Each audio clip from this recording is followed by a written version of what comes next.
Guys, welcome back to today's video. Today is Tuesday, July 30th, 2024, and today we are going to be talking about a brand new set of polls from Bloomberg and Morning Consult that show Kamala Harris wiping out Donald Trump's swing state lead as she takes the lead in a number of key and crucial battleground states that will be integral in the Democratic Party's success this coming November election. What we have here is a set of polls taken from across the United States: Arizona, Georgia, Michigan, Nevada, North Carolina, Pennsylvania, and Wisconsin, including multi-way polls including other candidates like RFK Jr., Jill Stein, Cornel West, etc.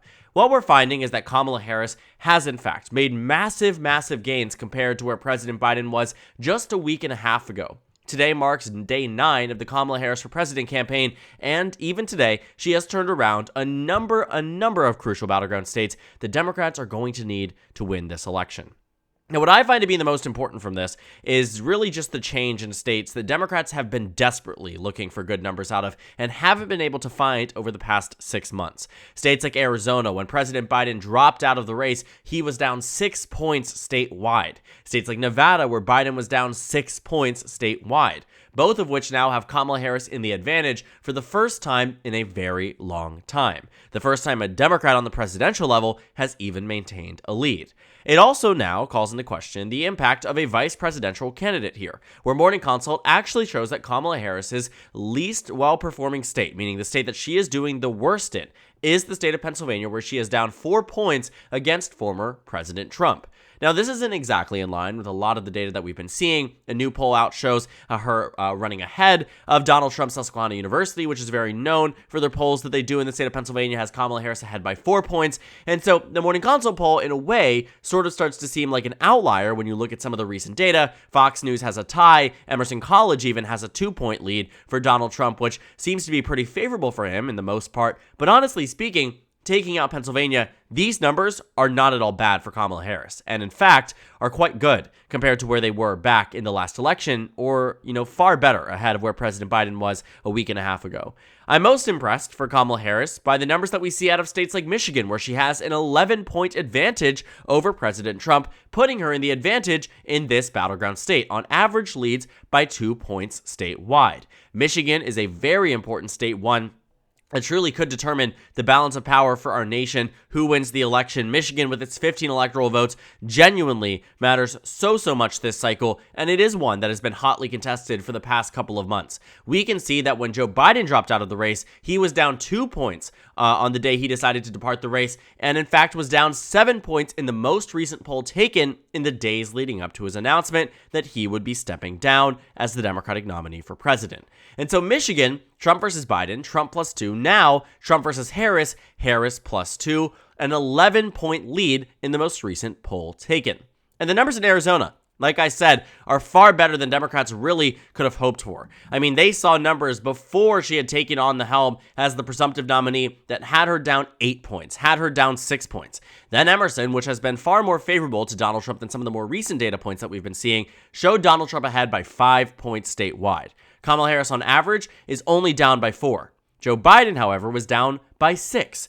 We are seeing a consistent trend line here, and Bloomberg and Morning Consult showing Kamala Harris with a 2-point advantage isn't something that I personally believe is outside the realm of possibility. Kamala Harris has, in fact, made more of an appeal to Latino voters in states like Arizona, more excitement on the Democratic base, more enthusiasm on the independent and Democratic base. We're finding that Kamala Harris's candidacy has been the rejuvenating factor the Democrats have needed to win this election.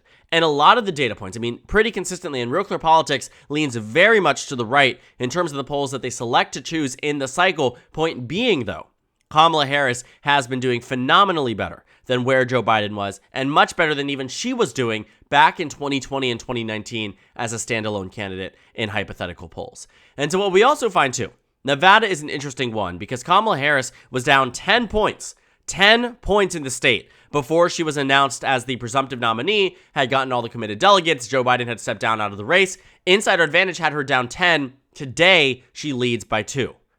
Donald Trump leads on average by 4. Against Biden, Donald Trump led by 5.6. And pretty consistently, not just one-off poll from Insider Advantage, everywhere else, including the Bloomberg and Morning Consult poll, had Biden down 5. Today, they have Harris up 2. So in the last set of polls taken by Bloomberg and Morning Consult, Kamala Harris is far outpacing and far outperforming where President Biden was in the last set of polls. And Georgia, where Kamala Harris held a rally today, Donald Trump led Joe Biden by 3.8. Bloomberg Morning Consult had Trump up by 1.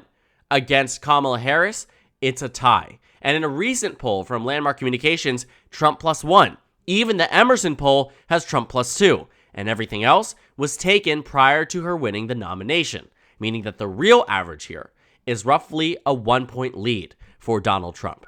That matters for the former president and the incumbent vice president. And if we were to just apply some of these numbers that we're seeing here to an electoral map, let's take a look. She leads by 2 in Wisconsin. She leads by 11 in Michigan. She leads by 2 in Nevada. She leads by 2 in Arizona. Republicans lead in Pennsylvania by 4 points. Republicans lead in North Carolina, and this is why I think the numbers are actually quite good for Kamala Harris, by 2 points in North Carolina. Largely running even with where Donald Trump was in 2020, but underperforming where he was in 2016. These battleground states here, if we were to just apply the map, throwing in a tie in Georgia, let's go ahead and spend our time characterizing the states from the 2020 presidential election. And you'll start to see just how close Kamala Harris gets to the presidency with a circumstance like this one. We're not going to give Georgia to Donald Trump here because that's not what the poll is saying here. So I'm going to spend some time characterizing these Democratic states, and you start to realize that Democrats are in a far more favorable position with Kamala Harris than we even could have realized, and you can find that to be true, especially in this poll. So here we are, 268.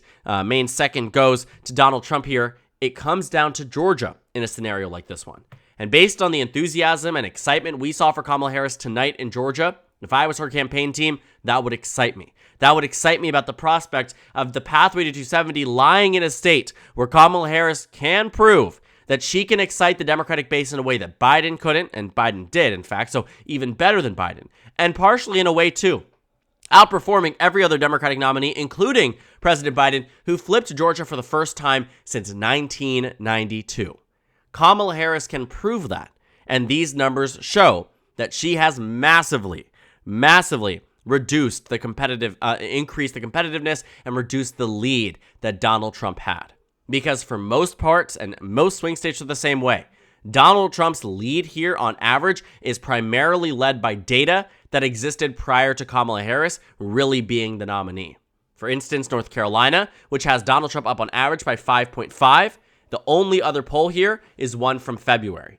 And even against Biden, Donald Trump does better, despite far more consistent and accurate polls taken closer to him dropping out of the race, which continues to speak to Kamala Harris's electability and very strong candidacy in this election, that on the day that Joe Biden decided to leave the race, he was down 5.7% in North Carolina.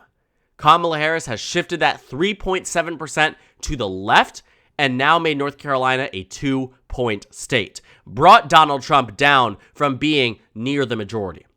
Brought Donald Trump down to a point where even on average, you're finding that even with that poll thrown in, that 9-point advantage he had back in February, he still doesn't clear a majority in this battleground state. That matters. And Kamala Harris, on every lens, national, fundraising-wise, endorsement-wise, enthusiasm-wise, and now swing state-wise, has been doing far better than her predecessor, Joe Biden, and has been swinging these states to the Democratic column in a way that President Biden could not. Because let's take a look at this map. This was my prediction. A week after the presidential debate, we saw Joe Biden completely collapse in electoral rating. Because my prediction prior to the debate had Joe Biden with a narrow advantage over Donald Trump. And immediately after, Joe Biden was losing this election by pretty massive proportions. 312 to 226. Joe Biden would have done worse than Hillary Clinton. Joe Biden would have done worse than some other Democrats in the past. That would have not been a good look for the Democratic Party. I mean, you would have seen Joe Biden do worse than Hillary Clinton, do worse than John Kerry, do worse than Al Gore. That is not what you want to follow as an incumbent president. He was going to lose Wisconsin, Michigan, Pennsylvania, North Carolina, Georgia, Florida, Ohio, Iowa, Texas, Arizona, Nevada, and maybe New Hampshire, maybe Minnesota. Point being, the numbers here weren't looking too hot. And so now that Kamala Harris has come into the fray, think about these new numbers. A tilt red state under Biden and Trump turning into a likely blue state under Harris and Trump, a lean red state under Trump against Biden to a lean blue state against Harris against Trump, lean red states in the southwestern region of the United States under a Trump versus Biden rematch, to a lean blue state, Arizona, and a lean blue state in Nevada, under a Harris versus Trump rematch. And it leaves Pennsylvania as a state that Donald Trump has an advantage in, but leaves Georgia as a complete and total toss-up. This is the impact of a 9-day stretch of campaigning, a 9-day stretch of campaigning. Kamala Harris has not been at the top of the ticket for a very long time whatsoever. We are 98 days away from the November election. And Kamala Harris being at this point is exceptionally strong, exceptionally powerful, unlike anything we have seen in modern political history. And these shifts have genuinely broken polling quite substantially. It has completely changed the way that we, as a political analysis electorate, as people tapped in and engaged to look at this race. Because some of these new numbers, I don't believe Kamala Harris is winning Michigan by 11. Don't get me lost on that. But what I do think is that it's a sign of a massive change in support. Because the Trump versus Biden numbers with Bloomberg and Morning Consult had Biden up by 5. And in a way, I entirely saw that as an outlier. Biden being up 5 in Michigan wasn't really that believable in the immediate aftermath of the debate. With that being said, though, if Harris is doing 6 points better than where Biden was, then that's a win. Because while it may not be that Kamala Harris wins Michigan by 11, it may mean if Trump was leading Biden by 2 and it shifted by roughly 6 points to the left, Kamala Harris is probably leaning by 4, which is much more in line with the numbers we saw in Michigan where Joe Biden won by 3. Much, much more in line. But still is an explanation as to where we are seeing massive improvements for Kamala Harris. I think what we've seen from the right wing over the past 9 days is a sense of denialism. Not about an election, because we've known that has happened before. This is about polling. Donald Trump has loved to cite the polls over the past month and a half. Especially in the immediate aftermath of the debate, he has loved these new data points that say he's up nationally by 4 points. He's up nationally by 6 points. But in some of these more recent metrics, he's sort of thrown them out and doesn't even see a need to debate Kamala Harris. Why? Because the momentum is working for the Democrats. The momentum is building up on their side. And Donald Trump genuinely seems to believe that he can ride this out and ignore the momentum, ignore the enthusiasm gap that was entirely made up and now is more favorable for Democrats than it is Republicans. Let's not forget that Donald Trump actually faced primary challengers, people like Governor DeSantis, people like Nikki Haley, who did attack his credibility and standing amongst the conservative constituency. And while 80% of Republicans are fired up and ready to go, 90% of Democrats are fired up and ready to vote.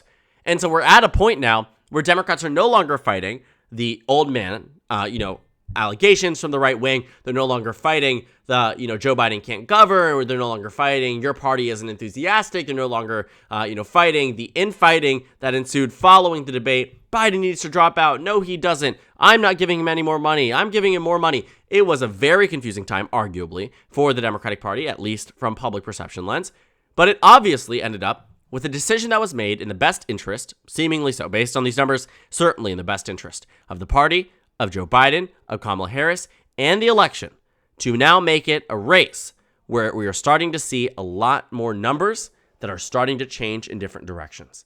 And that's good news, pretty much on the overall standard front. Because I love covering elections that are far more interesting than just poll after poll after poll showing one dominating leader, right? And I think that's what's interesting about this too, is that there are some data points, like North Carolina, like Pennsylvania, that stand in contrast with the ones we see from Arizona and Michigan. But that's the state of our nation, and that's the state of some of these battleground states. Kamala Harris is doing quite well. And while this isn't a lead that I would say that Democrats should look at and say, we absolutely have this in the bag, it certainly shows that the swapping in of Kamala Harris has made major headway. And I think the Democratic Party should be very happy with where they stand compared to where they were just 9 days ago. These new numbers must be accompanied by further research and further polls that show Kamala Harris in a strong position if they are to be taken as the credible and baseline numbers. Right now, they stand out as very strong numbers for Kamala Harris. And while they are accompanied in some states, like Susquehanna University, that has, Kamala Harris leading by 4 in a swing state. In other numbers we're seeing out of these battleground states that do in fact show Kamala Harris making major inroads amongst battleground voters and battleground, independent voters. That's good news for Democrats. But it needs to become more consistent. But as of right now, if I was looking at this from the lens of just the Kamala Harris campaign, I would be seeing these numbers as a sign of the tides turning dramatically in favor of the Democratic Party. Because based on every metric that we've seen over the past 9 days, it absolutely is. So thank you guys so much for watching this video. Make sure to comment down suggestions below. Subscribe on the left if you haven't already, and check out the Instagram and Twitter. At the bottom left of the screen, the top left of the screen, there's also a Discord server for you to go ahead and join. On the screen, there's a video you can watch, and then a playlist of my 2024 presidential election analysis videos. Again, thank you guys so much for watching, and I will see you all tomorrow.